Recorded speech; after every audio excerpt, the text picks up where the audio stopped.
మాట. ఇప్పుడు బాగా ఇబ్బంది కొలిమిలో ఉన్నావా? నీ మాట ఎప్పుడు ఏముండాలి తెలుసా? నా స్థితి అట్టే కాలం ఇలా ఉండదు, ఇది మారిద్ది, ఇది మారిద్ది, ఈ పరిస్థితి మారిద్ది.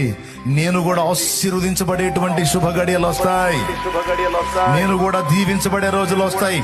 ఈ రోజు అద్దె ఇళ్ల కోసం తిరుగుతున్నా, రేపు నేను నలుగురికి అద్దెకి ఇచ్చేటట్టు నాకు సమృద్ధిని నా దేవుడు ఇవ్వగలడు.